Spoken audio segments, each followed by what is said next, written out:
이스라엘 백성들 안에 에집트에서 사는데 똑같은 에집트인데 형통한 날과 곤고한 날을 주어서 장래 일을 헤아려 알지 못하게 하시는,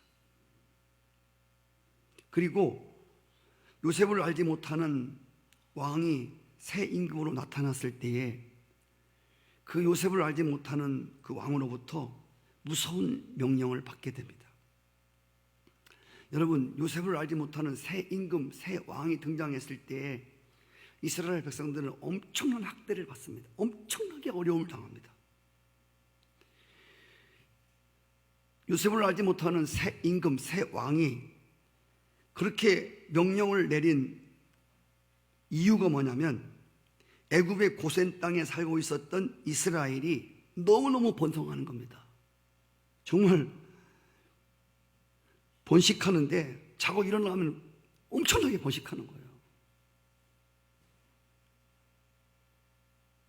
70명으로 시작된 애굽으로 이주해 온 사람들이 막 번성하기 시작하는데 그 번성을 어떻게 표현할 수가 없어요.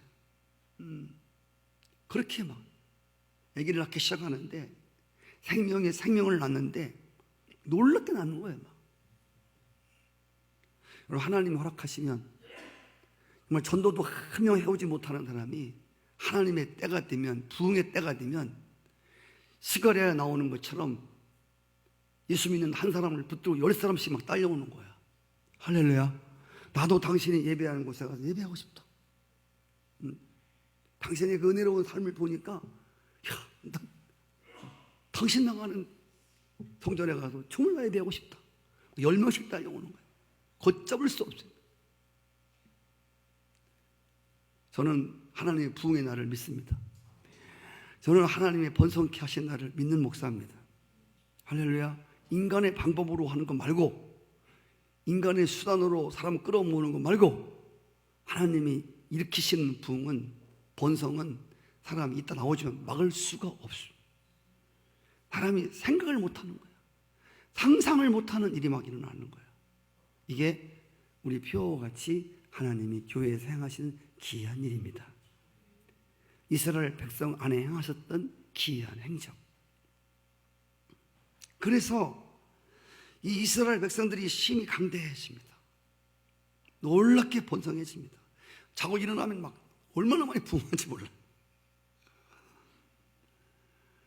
이스라엘 백성들의 번성과 부흥과 왕성이 새 임금 바로에게는 두려움이 된 것입니다. 이스라엘 자손이 우리보다 많고 강하여서 저들이 나중에 자신들을 도전하여 싸우고 에집트를 점령하게 될까봐 새로운 임금이 두려워했던 것입니다. 그래서 이 새 임금이, 새 왕이, 바로가 왕명을 선포하게 이른 것입니다. 이러한 성격의 왕명은 지상에 자리 잡고 있는 여러 시대의 교회도 같이 경험하고 있는 바입니다. 애굽의 새 왕 바로는 점진적이고 단계적인 어명으로 공포를 합니다. 그것은 이스라엘 사람들로 죽음에 이르게 하는 왕의 명령이었습니다. 첫 번째 왕명이 뭐냐면 출애굽기 1장 11절에 보면 애굽의 감독들을 세워서 이스라엘 사람들에게 무거운 짐을 지어서 저들을 괴롭게 하라고 하는 명령이었습니다. 여기 괴롭게 하라는 말은 억누르다, 혹사시키다, 압박하다라는 말입니다. 이스라엘 백성들이 하루 종일 일하기 때문에 고역에 시달려서 저녁에 부부 생활을 못하게 하므로 그 자손의 번성을 제지하고 강성함에서부터 오는 힘의 단결을 분열시키기 위한 왕명이었습니다. 그런데 출애굽기 1장 12절에 보시면 저들이 학대를 받을수록 더 번식하고 학대했다고 나옵니다. 학대를 받을수록 더 번식합니다. 더 부흥하는 거예요. 그죠? 그 결과 바로는 근심에 근심을 더하게 됩니다. 그 후에 이 보이는 에집트의 왕 명령은 더 엄한 고역으로 이스라엘 백성들에게 가해집니다. 그런데 고역이 강해지면 강해질수록 이스라엘은 더 크게 번성하는 겁니다.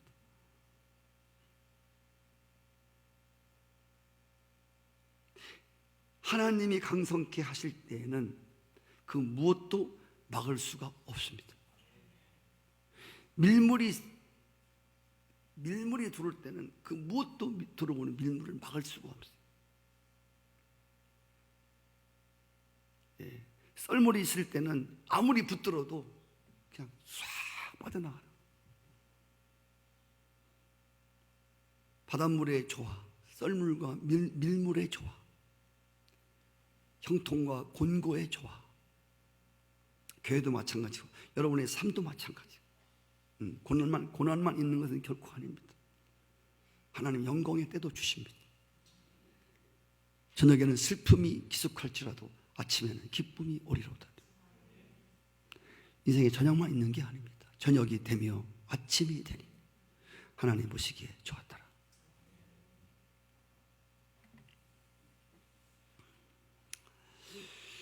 하나님이 강성하게 하실 때, 하나님이 일으키시면 그 누구도 막을 장사가 없다. 마치 그 막다가 어떻게 되냐면, 사마리아 사람들이 사마리아 성에서 굶주림에 있다가 내 문둥이의 복음을 듣고 아람 진에 먹을 것이 많다고 그랬습니다.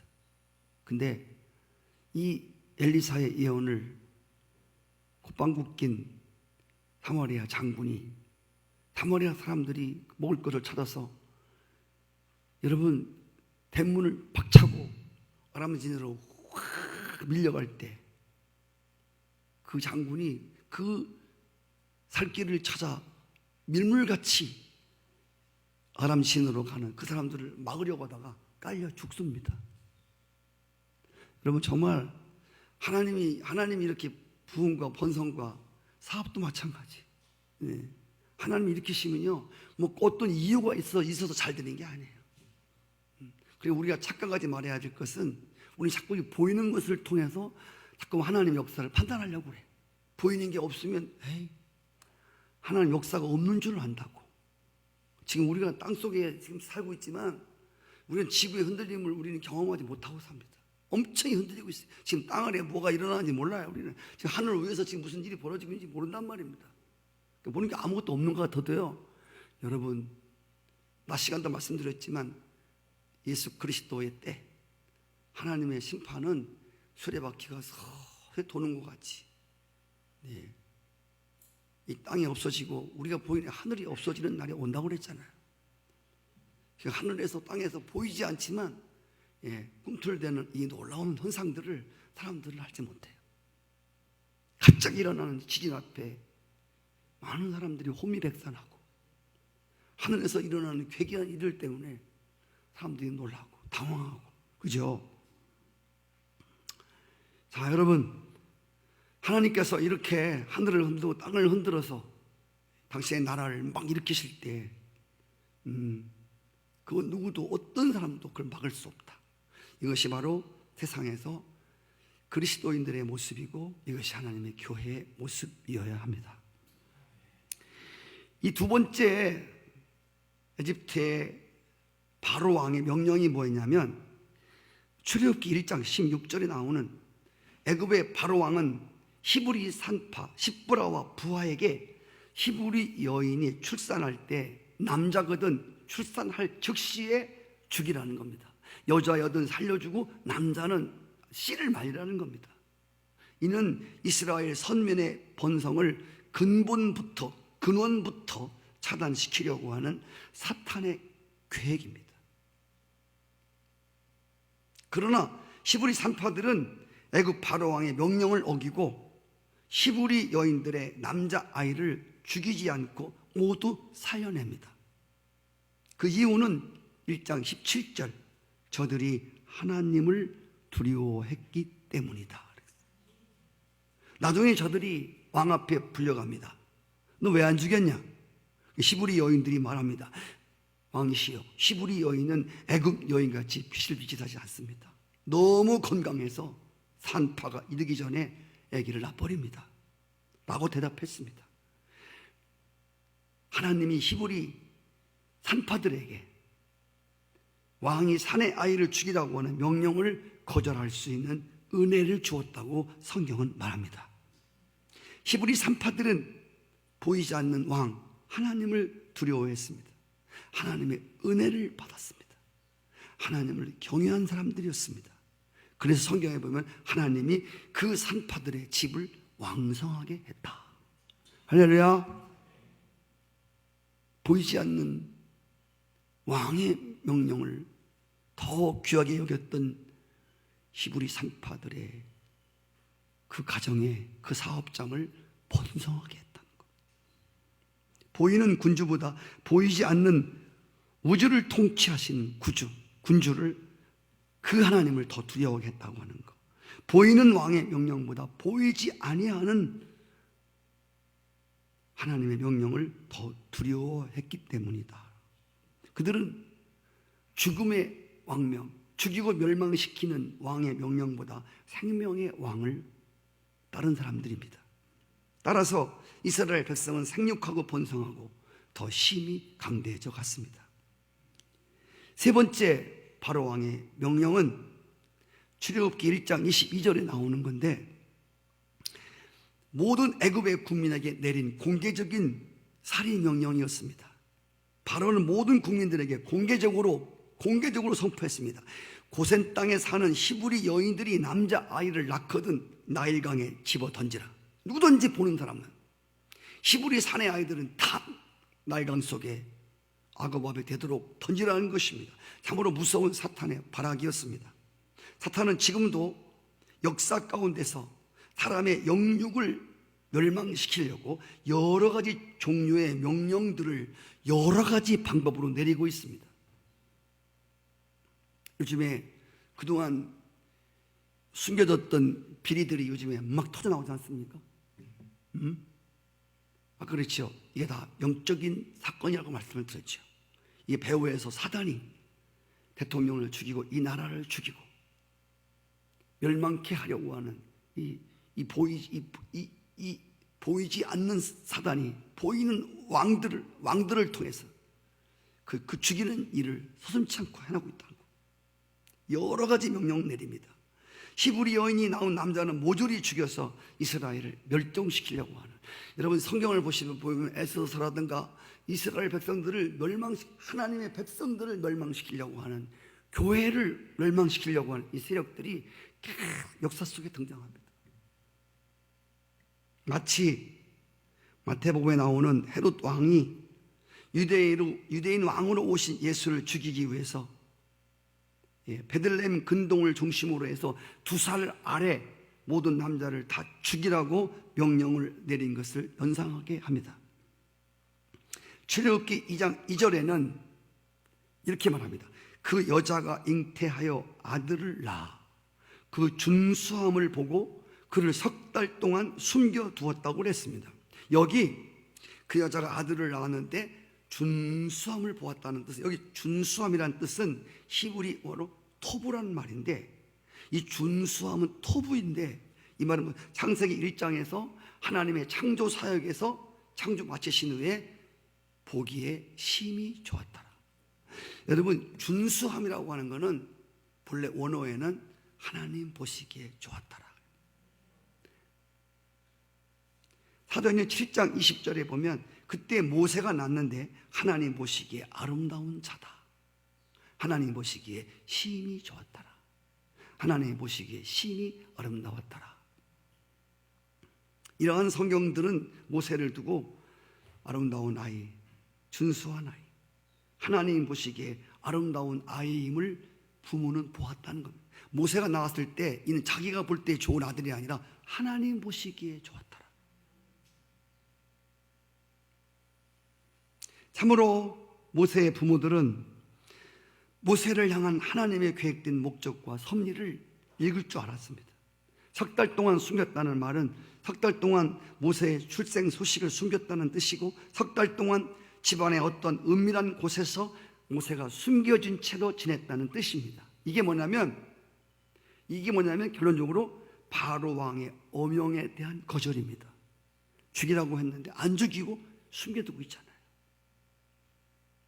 오늘 말씀하고 있는 시브리 11장 23절에 보면 믿음으로 모세가 낳았을 때 그 부모가 아름다운 아이임을 보고, 여기 아름다운 아이 준수함, 하나님 보시기에 좋은 아이, 할렐루야, 하나님 보시기에 정말 좋은 아이가 자기 뱃속에서 태어난 겁니다. 이 아이임을 보고 죽일 수가 없었어요. 하나님이 보시기에 아름다움을 어떻게 죽입니까? 여러분, 하나님이 보시기에 아름다움을 죽이는 그 세력이 무엇입니까? 하나님이 보시기에 좋지 않게 보는 그놈이 누구입니까? 어둠의 세력이죠. 그래서 오늘 그 부모가 아름다운 아이임을 보고 석 달 동안 숨겨 임금의 명령을 무서워하지 않았다. 할렐루야. 임금의 명령을 무서워하지 않았다. 모세의 부모들은 바로 왕의 명령을 무서워하지 않았습니다. 그 이유는 보이지 않는 왕을 두려워했기 때문입니다. 저들이 모세를 더 이상 숨길 수 없게 되자 그를 위해서 갈대로 상자를 만들고 거기 역청을 칠해서 아이를 거기에 담아서 하숫과 갈대 강에 나일강에 띄웁니다. 그리고 그 부모는 모세의 누이 미리암으로 하여금 모세를 담은 갈대 상자의 방향을 어디로 가나 알아보도록 지시합니다. 이 미리암은 자기 동생을 담은 갈대 상자의 행방을 따라갑니다. 결국 모세는 바로 왕의 딸의 눈에 띄어서 마침내 그는 바로의 궁실에 들어가서 거기서 성장하는 이러한 성장기를 맞이합니다. 여기서 모세를 담은 이 갈대 상자 있지요. 이 갈대 상자라는 말은 본래 그 히브리 원어에는 갈대 상자라고 안 되어 있어요. 그냥 갈대 배라고 하죠. 배. 이렇게 띄우니까 상자라고 되어 있지 않고 갈대 배로 나와 있는데, 이 갈대 배는 이 갈대 방주 이렇게 나와 있어요. 방주 배 이런 뜻으로. 그런데 이 여기 갈대 방주 갈대 배는 히브리 언어에 보면 캔이라고 되어 있는데 이 캔이라는 것은 이거는 노아의 방주를 말할 때 그 방주가 캔이에요. 그래서 이 모세를 담은 갈대 방주, 갈대 상자, 바로 그걸 말하는데, 이건 무엇을 말하냐면, 무슨 뜻이냐면, 이 캔이라는 말은 이 노아의 방주 그리고 모세를 담긴 이 갈대 방주, 이 배의 특징이 뭐냐면 돛대가 없어요. 삿대도 없어요. 사공도 없어요. 여기서 캔이라고 하는 말, 노아의 방주, 모세를 담은 방주, 이 뜻은 아무 배를 방향을 조절하는 조절기가 없다는 겁니다. 방향 조절기가 없는 배를 히브리 언어에서 방주라고 말합니다. 이게 뭘 말하죠? 그럼 이 방주를 누가 운영하는 것이죠? 이 방주는 어디로 가는 것이죠? 이 방주는 하나님에 의해서 운행되는 방주를 말하는 거예요. 할렐루야.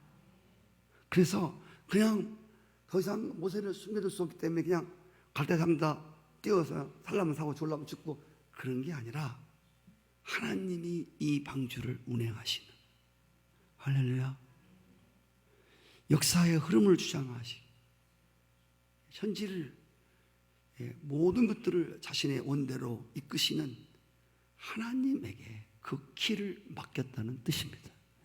그래서 이 모세의 방주, 모세의 갈대배는 하나님에 의해서, 할렐루야, 운행되고 있는 배입니다.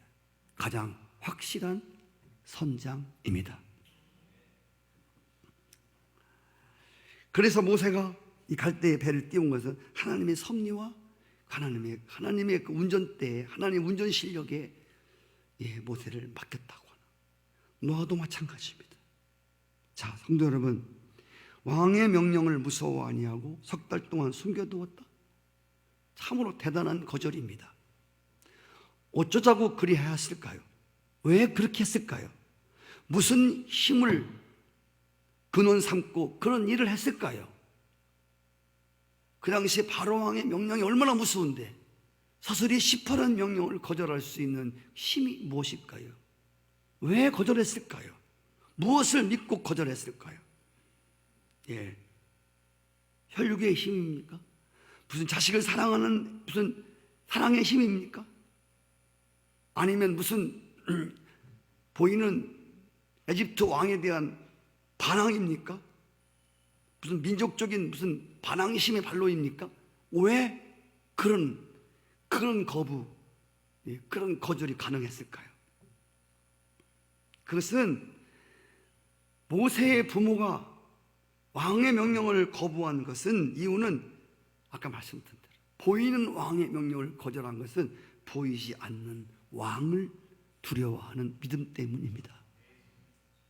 보이지 아니하는 살아계신 만왕의 왕, 그분을 경외하는 믿음입니다.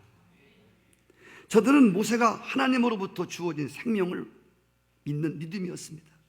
모세에게서 그 시대를 향한 하나님의 거룩한 뜻이 빛나고 있음을 보았습니다. 딱 보니까 하나님 보시기에 아름다움이 그냥 하나님의 영으로 느껴지는 거예요. 딱 이렇게. 할렐루야. 모세의 부모도 영적인 이 감수성이 아주 탁월한 것 같아요. 영적인 탁월한 감수성. 탁 느껴지는 게. 자신들도 볼 때 이뻤지만 아름다웠지만 하나님이 보시기에 좋았더라. 이게 확 들어오는 거예요. 하나님이 보시기에 좋은 인물. 여기에 틀림없이 하나님의 뜻이 들어있을 것이다. 할렐루야. 그 믿음이 바로 보이는 왕의 명령을 거부하도록 했다는 것입니다. 이 믿음, 하나님을 경외하는 이 믿음, 히브리 산파들도 이 하나님을 경외하는 이 믿음을 갖고 왕의 명령을 거절해서 산의 아이들을 살려냈습니다. 모세 부모도 보이는 임금의 명령을 무서워하지 않았습니다. 보이지 않는 왕이신 하나님을 믿는 믿음 때문이라고 말했습니다. 여러분, 가장 중요한 게 오늘 11장 히브리서 27절에 보면 보이지 아니하는 자라고 했습니다. 보이지 아니하는 자를 보이는 것 같이, 이런 말이 있죠. 이 말은 무슨 말이냐면 보이지 아니하는 왕, 보이지 않지만 모든 왕들의 권세를 주장하는 최고 높은 권세의 왕, 그 하나님을 눈으로 볼 수는 없지만 볼 수 있는 것 같이 하나님 앞에서 생각하고 그 하나님 앞에서 판단하고 그 하나님 앞에서 말하고 그 앞에서 행동했다는 말입니다. 보이지 않는 왕을 보이는 것 같이, 보이는 것처럼 그 앞에서 결단하고 행동하고 말하고. 할렐루야. 하나님은 보이지 아니하신 분이지만 그분은 분명 살아계신 만왕의 왕이십니다. 골로새서 1장 15절에 보시면 그는 보이지 않지만 하나님의 본체시다, 형상이다. 아멘. 예수 그리스도 자신을 말하는 것입니다. 모세의 부모는 자기 아들 모세를 자기들에게 보내신 분이 바로 만왕의 왕이라는 사실을 믿었습니다. 천지의 주자가 되신 왕이다.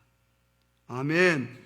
그래서 보이는 바로 왕의 명령보다 보이지 않지만 분명히 살아계신 창조주의 명령을 믿고 따르기로 결심하고 행동한 겁니다. 유언한 우리 박정희 박근혜 대통령이 그런 말을 합니다. 대통령은 유언하지만 대한민국은 영원해야 된다. 참 멋있는 말을 했어요.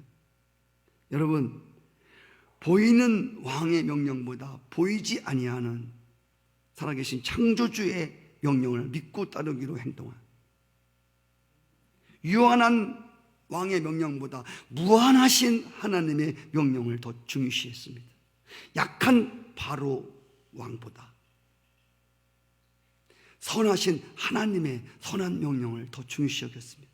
무능한 왕의 명령보다 전능하신 하나님의 명령을 더 중요시 여겼습니다. 육신인 바로의 왕의 명령보다 영이신 하나님의 명령을 중시 여겼습니다. 땅에 사는 바로 왕의 명령보다 하늘의 영광의 보좌에 좌장하신 왕의 명령을 더 귀중히 여겼단 말입니다. 로마서 13장 1절 이하에 보면 위에 있는 권세자들에게 복종하고 순종하라. 저들은 하나님이 세운 사람들이다. 이런 말씀이 있습니다. 제가 이 권위에 대해서도 제가 많이 연구하고 우리 함께 말씀도 함께 오랫동안 증거했지만, 제가 이 말씀을 전하는 목사라도, 말씀을 연구하는 사람이라도 제 자신 안에 옛날 게 아니었다는 게 아니라, 옛날 건 틀리고 지금이 맞다는 게 아니라, 이것이 이렇게 계속 그 진리가 더 깊게 이렇게 깨달아지는 이런 것들을 느끼게 되는데, 성도님들이 이런 것에 제가 변명하는 게 아니라 혼돈하지 않기를 바라요. 네? 우리 목사님 이제 십자가 복음 다 접은가 봐, 열방센터 다 접은가 봐, 이런 게 아니라고 그랬죠. 네, 여러분, 제가 하나님 앞에 기도하는 거 하나님께 물어보시라니까. 진짜 그렇지 않다니까요.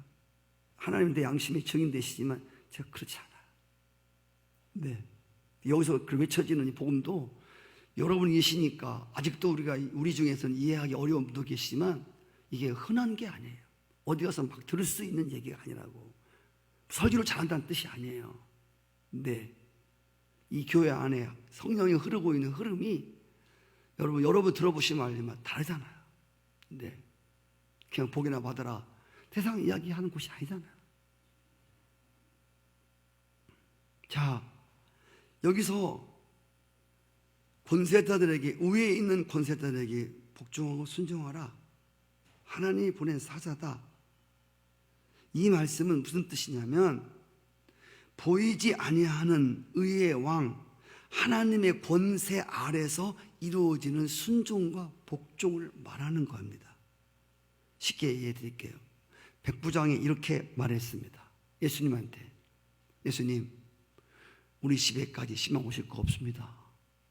여기서 주님 말씀하시면, 하나님 말씀은 시간과 공간을 초월하시기 때문에 여기서 말씀하시면 저쪽에 있는 하인의 아들의 병이 낫겠습니다. 나도요 백부장이라 내 밑에 부하들이 많습니다. 내가 권세로 이리 와, 저리 가. 그럼 그들은 오기도 하고 가기도 합니다. 나는 예수 그리스도의 상부 권세를 믿습니다. 할렐루야. 당신이 제일 위에 있는 권세이십니다. 당신이 명령하시면 모든 권세들은 다 복종할 것을 믿습니다.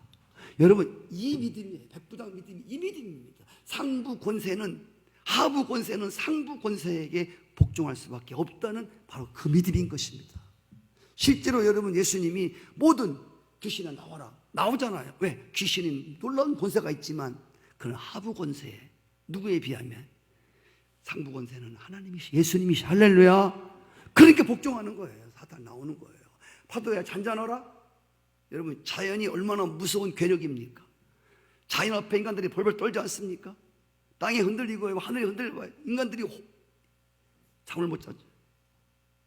다 아파트에서 다 나오지 않습니까? 잠도 못 자고. 이 자연의 힘이 놀라운 힘입니다. 파도의 권세, 여러분, 엄청납니다. 그걸 누가 막겠습니까? 주님이 파도야 잔잔하라. 할렐루야. 잔잔해졌지 않았습니까? 이거는 하부 권세는 상부 권세에게 복종해야 한다는 뜻입니다. 여러분, 모든 권세의 상부는 하나님이 계십니다. 모든 보좌에 올라가면 그 보좌 꼭대기에 예수 그리스도가 계십니다. 그분이 보이지 않는 왕이십니다. 그분의 권세 앞에 이 땅의 모든 것들은, 모든 권세는 그 앞에 복종되어야 합니다. 할렐루야. 그래서 오늘 이 백부장이 하는 말, 이 말입니다. 하부 권세는 상부 권세에게 순종하면서 이루어져야 한다고 하는 거. 내 부모를 주 안에서 순종하라. 네가 부모에게 순종하는데 주 안에서 순종하라는 겁니다. 아멘이시죠? 주 밖에 있는 부모가 주의 뜻을 거스리는 명령할 때는 순종할 수 없다는 것입니다. 그래서 우리가 불신앙의 가정에서 살면서 그래서 핍박이 오고 그래서 박해가 오고 그래서 순교를 당하지 않습니까? 할렐루야. 아멘. 이게 무슨 말이냐? 부모도 우리의 권세입니다. 네. 그러나 더 중요한 것은 부모의 권세보다 상부 권세가 있단 말입니다. 그게 누구라고? 주 안에서. 할렐루야. 이게 더 높은 권세입니다. 여기에 순종하라는 겁니다. 주 밖에 있는 부모가 교회 가지 마, 이리 와, 저리 가 한다고 해서 순종할 수 없다는 겁니다. 왜? 나는 상부 권세가 있기 때문에. 여러분, 영적 진리를 깨달으시면 여러분들이 신앙생활하기 아주 영적 진리를 모르면 계속 혼돈이 일어나. 뭐에 순종할 줄 잘 몰라요. 영적 질서입니다. 하나님은 질서의 하나님이시고 질서 가운데 운행하시고. 아멘. 그리스도인 아내들은 남편에게 순종하라고 했습니다. 남편들은 아내를 사랑하라고 했습니다. 이 모든 사랑과 순종은 피차 그리스도를 경외하면서 출발하는 것입니다. 할렐루야. 그리스도를 경외함으로부터 이게 나오는 거예요.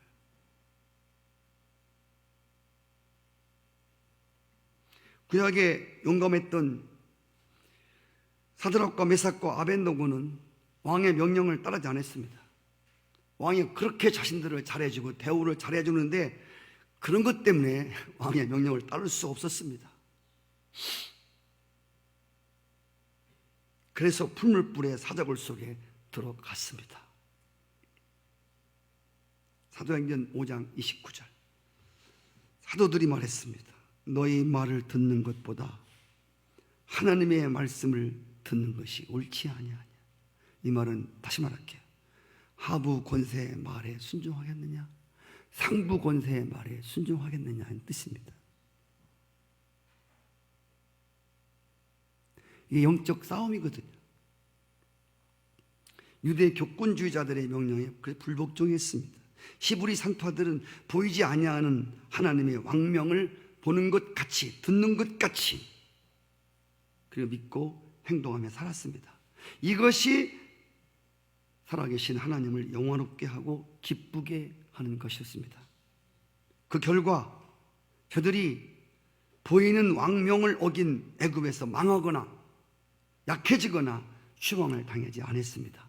하나님이 오히려 저들의 집을, 이스라엘을 더 왕성케 했습니다. 이스라엘이 분열되고 이스라엘이 깡그리 망할 때가 언제입니까? 하나님의 보이지 아니하는 왕명을 따르지 아니할 때. 아멘이시죠? 보이지 않는 왕들을, 보이는 왕들을 붙들고 보이는 왕들을 의지하고 힘을 쓰려고 했을 때 이스라엘 나라는 망했습니다.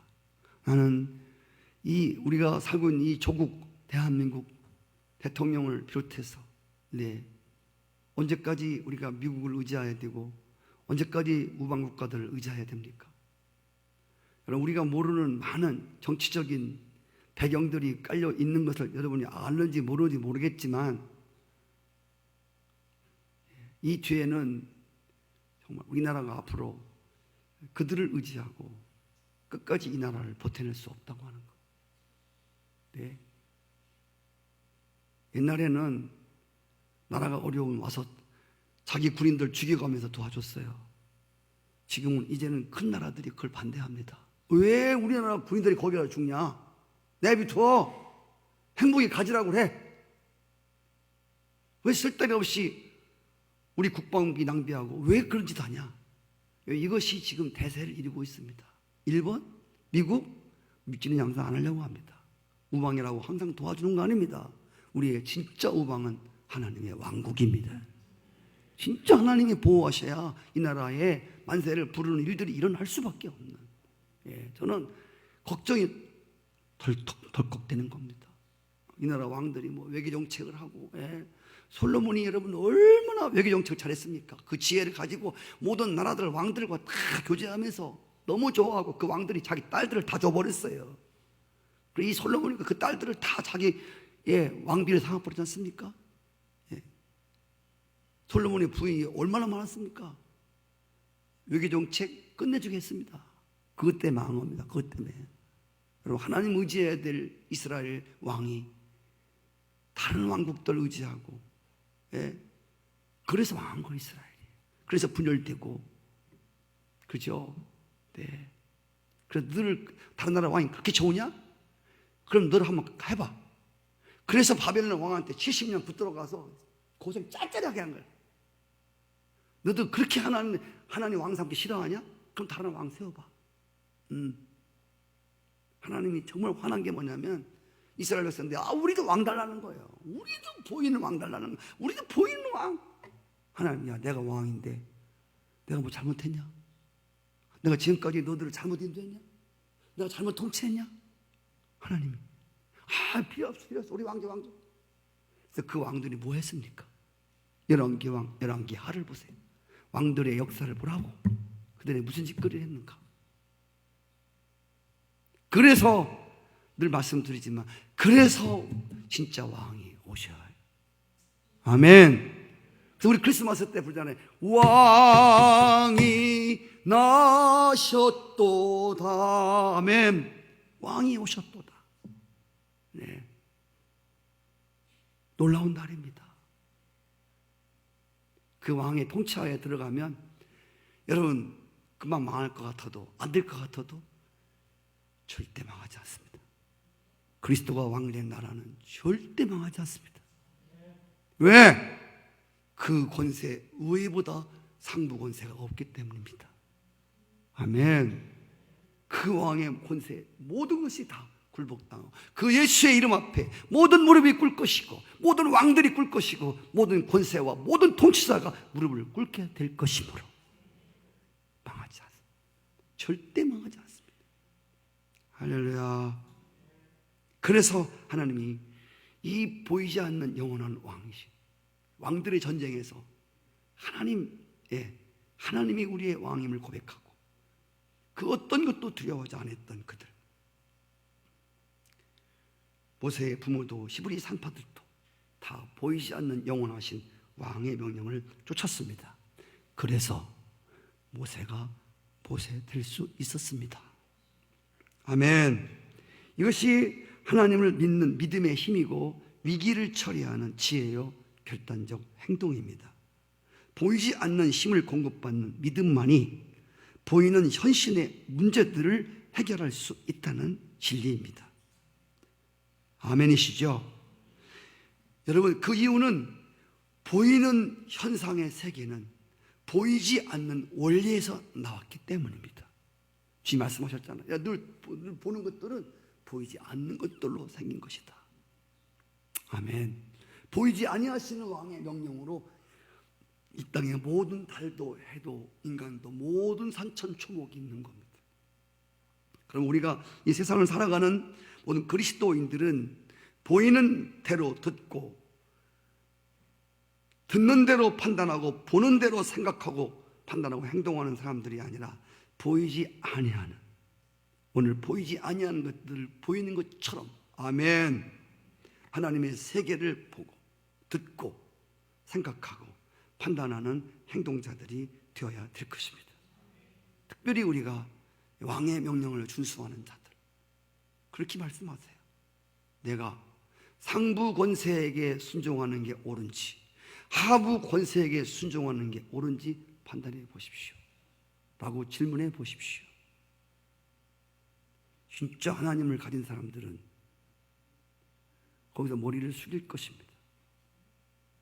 바로 이것이 믿음에서 믿음에 이르게 하는 그리스도인들의 삶입니다. 오늘도 보이지 않는 왕과 보이는 왕의 전쟁 속에서 누구를 왕으로 세울 것이냐, 누구의 명령을 쫓을 것이냐, 네, 이게 여러분 우리들의 삶에 그렇게 중요한 것이, 지금 여러분 나라의 혼돈을 보시면서, 여러분 교회의 혼돈을 보시면서, 영적인 혼돈을 보시면서 뭐를 따를 것인가를 여러분 오늘도 결정하는 귀한 시간이 됐으면 좋겠습니다. 이 땅에